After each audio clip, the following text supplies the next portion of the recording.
Hello friends, क्या आपको पता है एयरपोर्ट में होल्स क्यों होते हैं? लड़कियां जो पॉम पॉम वाली कैप पहनती है, क्या वो लड़कियों के लिए बनाई गई थी या उसको कोई और ही यूज करता था? और जीन्स तो आप और हम सभी पहनते हैं, क्या आपको पता है इसमें छोटी पॉकेट क्यों बनाई गई है? तो आज हम बात करेंगे कुछ ऐसे ही फैक्ट्स के बारे में जो आपके और हमारी लाइफ में डेली दिखते तो हैं, लेकिन हमको उसका रीजन और उसका इस्तेमाल नहीं पता होता है। तो सबसे पहले हम बात करेंगे लॉलीपॉप की।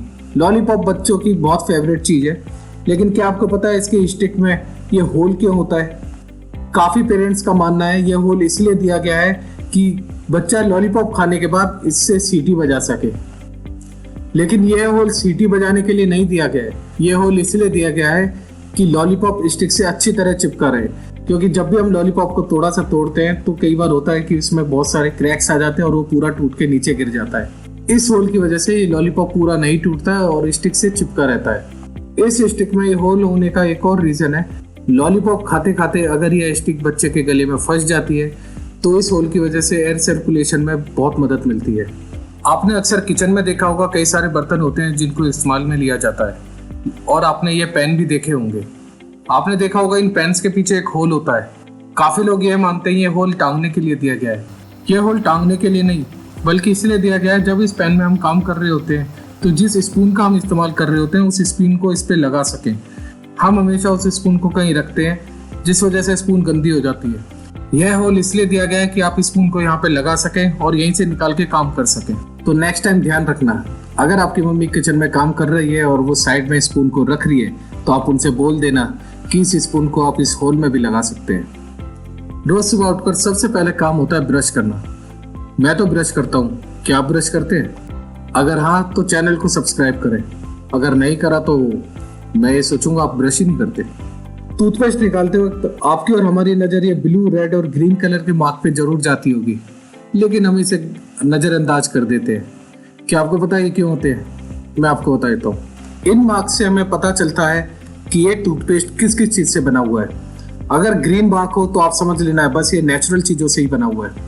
ब्लू मार्क का मतलब नेचुरल और इसमें कुछ मेडिसिन भी मिली हुई है। रेड मार्क हो तो इसमें नेचुरल चीजें के साथ साथ कुछ केमिकल्स भी लगाए हुए हैं। और बॉस ब्लैक मार्क हो तो वो पूरा केमिकल का बना हुआ है। तो नेक्स्ट टाइम टूथपेस्ट खरीदने से पहले ये मार्क जरूर देख लेना।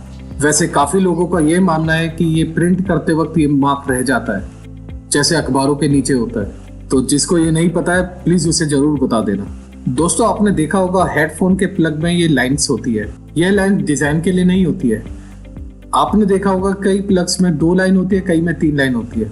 इसका एक रीजन है, जिस हेडफोन में 2 लाइन होती है उसको हम बस सुनने के लिए इस्तेमाल कर सकते हैं। यह 2 लाइन राइट और लेफ्ट के हेडफोन्स के लिए होती है, लेकिन कई कईयों में 3 भी होती है। 3 लाइन्स का मतलब होता है राइट लेफ्ट के हेडफोन और माइक। इसमें माइक की फैसिलिटी भी है। आपने और हमने कई बार देखा होगा, कई बार लेफ्ट वाला काम नहीं करता, कई बार राइट वाला काम नहीं करता। वो रिंग्स है जो खराब होती है, जिस वजह से ये काम करना बंद कर देते हैं। ठंडाई और लड़कियों का फैशन शो। आपने देखा होगा विंटर आते ही लड़कियां पॉम-पॉम वाली कैप लगाती हैं और उनको लगता है पॉम-पॉम एक डिजाइन है। आपको बता दूं कैप के ऊपर पॉम-पॉम लगाने की शुरुआत सेलर से हुई थी। वो जहाज पे जब भी काम करते थे तो उनका डेक इतना नीचे होता था कि उनका सर हमेशा ऊपर लगता रहता था, जिस वजह से उनको काफी चोट भी लगती थी। इसी बात का ध्यान रखते हुए इन सेलर्स की कैप के ऊपर पॉम-पॉम लगाया गया था। नेक्स्ट टाइम कोई लड़की पॉम-पॉम वाली कैप में दिखाई दे तो एक बार जरूर पूछ लेना, क्या आप शिप पे काम करते थे? क्या आपने कभी नोट किया है कि कीबोर्ड के F और J के ऊपर ही बार्स क्यों होते हैं? ये और किसी लेटर के ऊपर तो नहीं है। एक्चुअली जब भी टाइपराइटर काम करते हैं वो हमेशा स्क्रीन की तरफ देख के काम करते हैं। वो कीबोर्ड की तरफ कम ध्यान देते हैं। अगर आपने टाइपिंग सीखी होगी तो आपको पता होगा कि आपकी फर्स्ट जो फिंगर होती है वो लेफ्ट हैंड की F पे होनी चाहिए और राइट हैंड की J पे। इसी के जरिए कंप्यूटर और लैपटॉप पे काम करने वालों को पता रहता है कि उनकी फिंगर कहाँ पर है। आपके और हमारे यहाँ ताले तो होते ही हैं, लेकिन क्या आपको पता है लॉक पैड के पीछे ये छोटा सा होल होता है? इस होल का होना काफी इंपॉर्टेंट है, लेकिन हमारा ध्यान इस पे कभी जाता ही नहीं है। ये होल इसलिए दिया जाता है कि अगर कभी इस लॉक के अंदर पानी भर जाए तो वो इस होल के जरिए बाहर आ जाए, जिस वजह से इस पैड लॉक में जंग नहीं लगता है। इसके साथ साथ आप इसमें मैग्नीशियम ऑयल भी डाल सकते हैं कि ताला प्रॉपर काम करे। आपको याद होगा बचपन में हम इन पेन्स के ढक्कन को बहुत चबाते थे और उनको चबा चबा के उनकी हालत कुछ ऐसी कर देते थे। आपने देखा होगा कई लोगों की आदत होती है काम करते करते पेन को मुंह में लगाना, इन सब बातों का ध्यान रखते हुए इन कैप्स को इस तरीके से बनाया गया है कि ये खेलते हुए अगर आपके गले में फंस जाए तो आपके एयर सर्कुलेशन में कोई दिक्कत ना आए। बात करते हैं एस्केलेटर के साइड के ब्रश की। आप जब भी किसी मॉल, शॉपिंग कॉम्प्लेक्स या किसी होटल में जाते हैं तो आप देखते होंगे एस्केलेटर्स के साइड में ये ब्रश लगे रहते हैं। काफी लोग तो इससे जूते साफ करते हैं, मैं भी उनमें से एक था। लेकिन जब मेरे को इनके फैक्ट्स के बारे में पता चला तो मैं तो थोड़ा पीछे ही रहने लगा। एक्चुअली ये ब्रशेज आपको इंटीमेट करते हैं कि आप बहुत ज्यादा किनारे पे हो, थोड़ा साइड में रहें, क्योंकि एस्केलेटर्स के किनारे में काफी गैप रहता है जिसमें आपके लेसेस, शूज या कोई भी कपड़ा फंस सकता है। मैंने तो अपने जूते साफ करने की आदत को सुधार लिया है। नेक्स्ट टाइम आप भी याद रखना, इस ब्रश से थोड़ा सा साइड में चलें। सुबह का टूथपेस्ट के बारे में तो हमने बात कर ली, लेकिन टूथपेस्ट करने जब हम वॉश बेसिन पे जाते हैं तो आपने देखा है वहां पे एक होल होता है। क्या आपको पता है ये होल क्यों दिया गया है? ये होल इसलिए दिया जाता है अगर वॉश बेसिन की जाली में कचरा फंस जाए और नल चला रह जाए तो वॉश बेसिन से पानी बाहर ना आके ये इस होल में चला जाता है। और आपको बता दूं, यह होल ड्रेनेज पाइप से अटैच रहता है। गाड़ियों में आपने हेडरेस्ट तो देखा ही होगा। काफी लोगों का मानना है ये हेडरेस्ट सर को आराम देने के लिए है, लेकिन ये इसलिए नहीं होता है। इसको बनाने का रीजन यही है कि कभी आप जोर की ब्रेक मारते हैं, गर्दन बहुत नाजुक होती है और आप पीछे की तरफ जाते हैं तो ये आपकी गर्दन को सपोर्ट देता है, जिस वजह से आपकी गर्दन में झटका नहीं आता है। साथ ही साथ इस हेडरेस्ट को शीशा तोड़ने के लिए भी काम किया जाता है। कई बार क्या होता है, गाड़ी के शीशे लॉक हो जाते हैं और हम इस हेडरेस्ट को निकाल के इन गाड़ी के शीशों को तोड़ सकते हैं। आपने घर में सिलेंडर्स तो देखे ही होंगे, लेकिन आपने कभी नोट किया कि सिलेंडर के नीचे ये होल्स क्यों होते हैं? काफी लोग मानते हैं डिजाइन है, लेकिन ये डिजाइन के लिए नहीं होता है। ये होल्स फ्रेश एयर के काम आते हैं।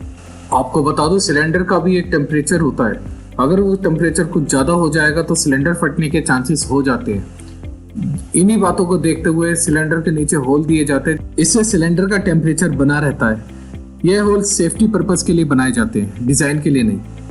बात करते हैं जीन्स की। जीन्स तो आप और हम सभी पहनते हैं, लेकिन आपने कभी नोट किया है कि ये छोटी पॉकेट ही क्यों होती है इसमें? और इसका कोई यूजेस भी इतना ज्यादा नहीं होता है। ना तो इसमें फोन आ पाता है और ना ही पर्स, और गलती से इसमें कॉइन गिर गए तो निकालने में बहुत टाइम लग जाता है। इन पॉकेट्स को बनाने का रीजन अभी का नहीं, ये बहुत पुराना है। शुरुआत में ये जींस मजदूरों के लिए बनाई गई थी। और आपको बता दूं, ये छोटी पॉकेट घड़ी के लिए इस्तेमाल होती थी। पहले छोटी घड़ी होती थी जिसको इस पॉकेट में रखा जाता था। आपने देखा होगा एयरपोर्ट में ये होल्स होते हैं। ये होल्स साउंड क्वालिटी को इम्प्रूव करने के लिए बनाए जाते हैं। साथ ही साथ इन होल्स का काम वाइब्रेशन की प्रेशर को कम करने के लिए भी किया जाता है। आज के फैक्ट्स में इतना ही। आशा करता हूँ आपको ये वीडियो और फैक्ट्स काफी अच्छे लगे होंगे। अगर आप इससे रिलेटेड और वीडियो देखना चाहते हैं तो प्लीज हमारे चैनल को सब्सक्राइब करें और वीडियो अच्छी लगी हो तो लाइक करें। Thank you.